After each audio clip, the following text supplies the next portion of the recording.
Magandang umaga mula sa Pag-asa Weather Forecasting Center. Ito ng ating update sa magiging tayo ng panahon sa susunod na 24 oras.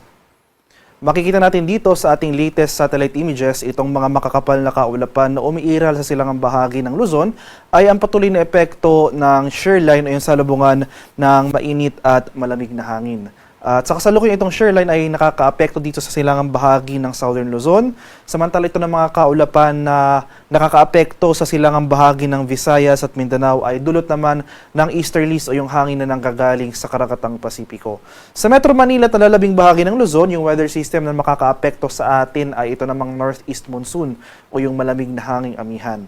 So for the rest of the country, asahan naman natin yung mga tsansa ng thunderstorms, especially dito sa Visayas at Mindanao, at light rains naman ating inaasahan sa malaking bahagi ng Luzon. At dahil sa epekto ng shear line ngayong araw, asahan natin itong mataas sa tsansa ng mga kaulapan at pag-ulan dito sa may area ng Cagayan, Isabela, Aurora, Quirino, pati na rin dito sa may Quezon. Kaya inasan nga natin sa mga nakaraang oras ay umakyat yung axis ng ating shear line at ito namang easterlies o yung hangin na nanggagaling sa Karagatang Pasipiko ay magdudulot pa rin ng mga pag-ulan dito sa area ng Bicol Region. For Metro Manila and the rest of Luzon ay bagyang maulap hanggang sa maulap na papawirin na ating inaasahan. May chance pa rin tayo ng mga usual afternoon to evening na mga rain showers or thunderstorms, especially dito sa area ng nalalabing bahagi ng Calabarzon at Mimaropa, at chance naman ng light rain sa ating inaasahan dito sa Metro Manila, nalalabing bahagi ng Central Luzon, pati na rin dito sa may Ilocos Region, malaking bahagi ng Cordillera at nalalabing bahagi ng Cagayan Valley. Kaya over the eastern section of Luzon, ito yung mga lugar na maapektuhan ng shear line at easterlies. Patuloy po tayong maging handa at alerto sa mga banta ng flooding at landslides, lalong-lalo na kung tuloy-tuloy yung pag-ulan na ating mararanasan. Sa areas naman ng Palawan, Visayas at sa Mindanao, dahil naman sa epekto ng easterlies, asahan na rin natin yung maulap na kalangitan at mataas sa tsansa ng pag-ulan dito sa area ng Eastern Visayas, Dinagat Islands at Surigao del Norte. Sa nalalabing bahagi naman ng Visayas, pati na rin dito sa Mindanao at Palawan, ay generally fair weather ang ating inaasahan, partly cloudy to cloudy skies, pero nandiyan pa rin yung mga tsansa ng mga biglaan at panandaliang pag-ulan na dulot ng thunderstorms. Sa kalagayan naman ating karagatan, sa kasalukuyan may gale warning pa rin tayo nakataas dito sa seaboards ng Ilocos Norte at ilang mga bayan ng Ilocos Sur. Kaya sa ating mga kababayang mangingisda at may mga maliliit na sasakyang pandagat over these areas, huwag po muna tayong pamalaot dahil makakaranas pa rin tayo ng maalong karagatan na dulot ng hanging amihan.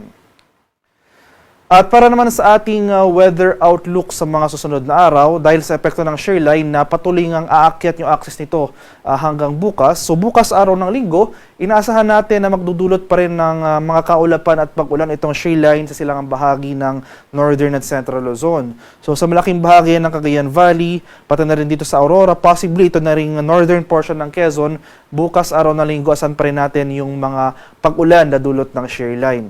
Samantala, sa araw naman ng Lunes hanggang sa Miyerkules, so Monday to Wednesday next week, may inaasahan tayong panabagong bugson ng northeast monsoon o yung amihan na kung saan magdudulot ito. Patuloy ito magdudulot ng mga pag-ulan dito sa silangang bahagi ng Northern Luzon.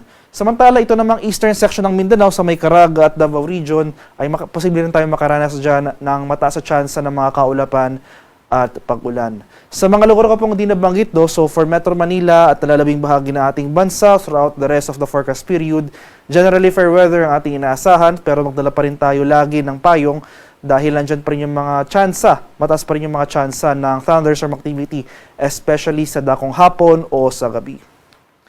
At ito yung ating latest tropical cyclone threat potential.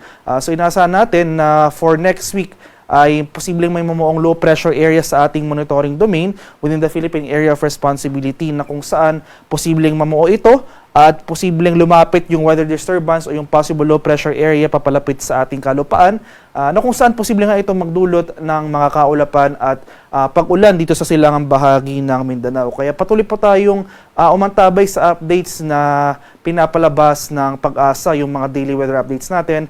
Kasi as of now, wala pa naman tayong monitor na low pressure area or anumang sama ng panahon. Pero by next week, inasan nga natin na possible may mamuong low pressure area dito sa vicinity ng ating Philippine Area of Responsibility. Haring araw sa Kamunilaan ay sisikat mamayang 6:24 ng umaga at lulubog naman mamaya sa karapta 5:43 ng hapon.